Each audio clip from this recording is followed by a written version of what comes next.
क्या आप जानते हैं कि सेब के पौधों को भी हमारी तरह एक संतुलित आहार की जरूरत होती है? जैसे हमें स्वस्थ रहने के लिए सही पोषक तत्व चाहिए, वैसे ही सेब के पौधों को भी अच्छे विकास, मजबूत जड़ों और मीठे, रसीले फल पैदा करने के लिए कई पोषक तत्वों की जरूरत होती है। आज के इस वीडियो में हम सेब के पौधों के लिए जरूरी पोषक तत्वों के बारे में जानेंगे। इन पोषक तत्वों में मुख्य माइक्रोन्यूट्रिएंट्स जैसे नाइट्रोजन और पोटेशियम से लेकर जरूरी माइक्रोन्यूट्रिएंट्स जैसे बोरॉन और जिंक तक सब शामिल हैं।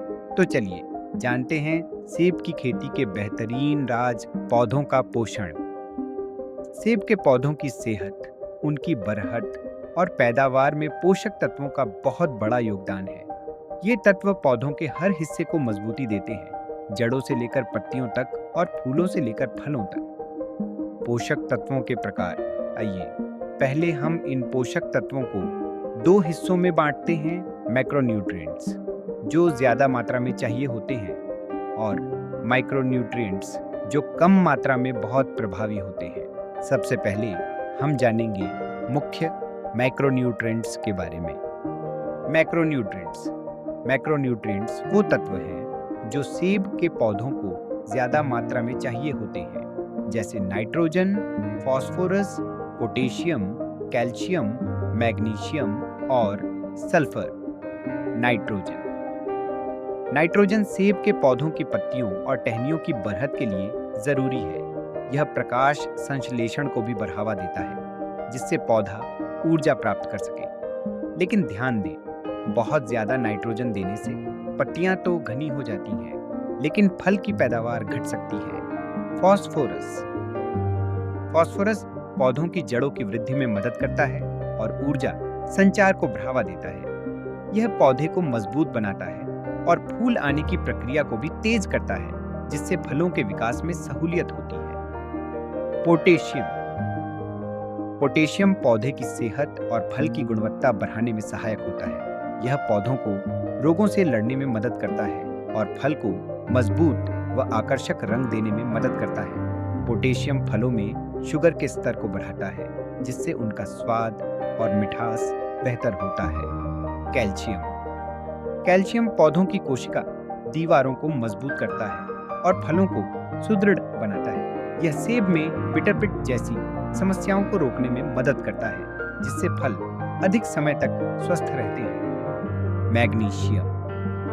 मैग्नीशियम क्लोरोफिल का एक मुख्य हिस्सा है, जो प्रकाश संश्लेषण में मदद करता है। यदि मैग्नीशियम की कमी हो जाए तो पत्तियां पीली पड़ने लगती हैं और पौधे को ऊर्जा मिलना कम हो जाती है। सल्फर प्रोटीन के निर्माण और एंजाइम के कार्य में मदद करता है और स्वस्थ पत्तियों के विकास में सहायक है। ये छोटे छोटे तत्व पौधे के विकास और सेहत के लिए बहुत आवश्यक है। माइक्रोन्यूट्रिएंट्स सेब के पौधों को माइक्रोन्यूट्रिएंट्स की थोड़ी मात्रा ही चाहिए होती है, लेकिन इनकी भूमिका बहुत महत्वपूर्ण होती है। माइक्रोन्यूट्रिएंट्स में मुख्य रूप से boron, zinc, chlorine, nickel, copper, molybdenum, manganese और आयरन आदि पोषक तत्व आते हैं। बोरॉन परागण और फलों के बनने में मदद करता है। यह कोशिका दीवारों को मजबूती देता है और शुगर को संचारित करने में सहायक होता है।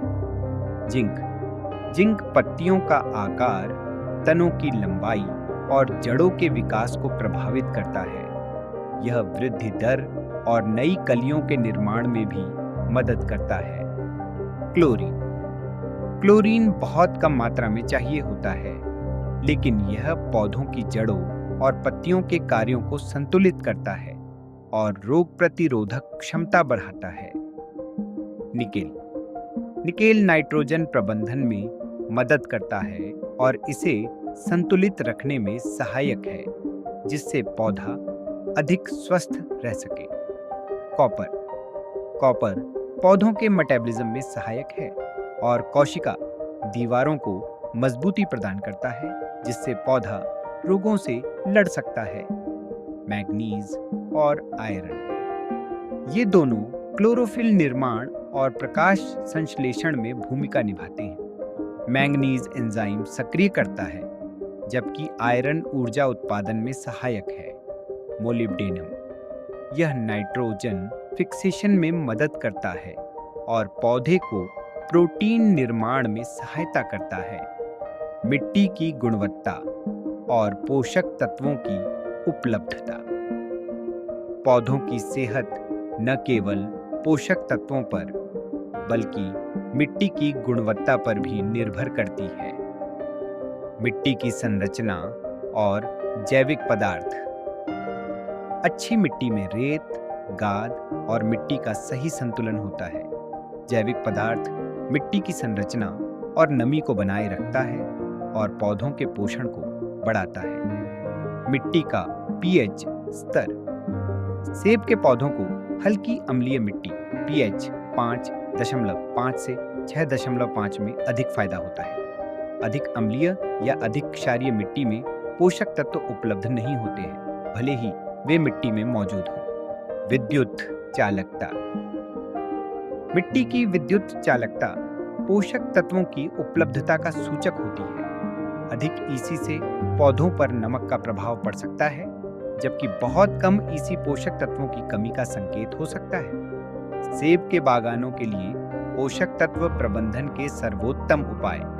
हिमाचल प्रदेश में सेब की खेती बड़ी मात्रा में होती है और इसलिए पोषक तत्व प्रबंधन एक जरूरी कदम है। चलिए कुछ बेहतरीन उपाय जानते हैं। उर्वरक तकनीक। उर्वरकों को संतुलित और सही समय पर देने से पोषक तत्वों का अधिकतम अवशोषण होता है। धीरे धीरे घुलने वाले उर्वरक सेब के पौधों को निरंतर पोषण देते हैं, जबकि फोलियर स्प्रे से पोषक तत्व तुरंत अवशोषित होते हैं। मौसमी पोषक तत्व की जरूरतें। सेब के पौधों को विभिन्न मौसमों में अलग अलग पोषक तत्वों की आवश्यकता होती है। फूल आने के समय नाइट्रोजन और बोरोन जरूरी होते हैं। फल बनने के समय पोटेशियम महत्वपूर्ण होता है। शीतकालीन अवकाश में जड़ों के विकास के लिए फास्फोरस और पोटेशियम सहायक होते हैं। सतत विधियां जैसे जैविक खाद और कंपोस्टिंग मिट्टी की सेहत को बढ़ाती है। कवर क्रॉपिंग से मिट्टी का कटाव रुकता है और जैविक पदार्थ मिलता है, जिससे पोषक तत्व लंबे समय तक उपलब्ध रहते हैं। पोषक तत्व की कमी के लक्षण।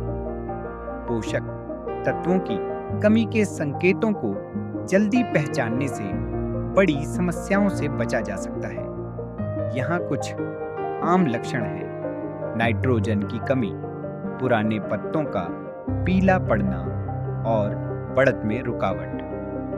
फास्फोरस की कमी, पत्तियों का गहरा हरा या बैंगनी रंग और कमजोर जड़ें। पोटेशियम की कमी, पत्तियों के किनारों पर पीलापन और भूरापन। कैल्शियम की कमी, फलों में कड़वापन और कमजोरी। मैग्नीशियम की कमी, पत्तियों में नसों के बीच का पीलापन। आयरन और जिंक की कमी, नई पत्तियों में पीलापन। बोरॉन की कमी, फलों का आकार बिगड़ना और दरारें आना। उत्कृष्ट पैदावार और गुणवत्ता के लिए पोषण का महत्व। संतुलित पोषण सेब के बागानों की सफलता की कुंजी है। यह पैदावार की मात्रा और गुणवत्ता दोनों को प्रभावित करता है। हर पोषक तत्व की भूमिका को समझना, मिट्टी की सेहत बनाए रखना और लक्षित उर्वरक रणनीतियां अपनाने से खेती के अद्भुत परिणाम मिल सकते हैं। याद रखिए, सेब की खेती में विज्ञान और कुशलता दोनों का मेल जरूरी है। नियमित मिट्टी परीक्षण और सतत उपायों से बागानों की सेहत और उत्पादकता में शानदार सुधार आ सकता है। वीडियो देखने के लिए आपका धन्यवाद। अगर ये जानकारी आपके लिए उपयोगी रही हो तो हमारे चैनल को सब्सक्राइब करें, वीडियो को लाइक करें और बेल आइकॉन दबाएं ताकि आपको हमारे नए वीडियोस की जानकारी मिल सके। खेती से जुड़े किसी भी सवाल या सुझाव के लिए कमेंट सेक्शन में हमें बताएं। फिर मिलेंगे, तब तक जिज्ञासु बने रहिए और विज्ञान के साथ जुड़े रहिए।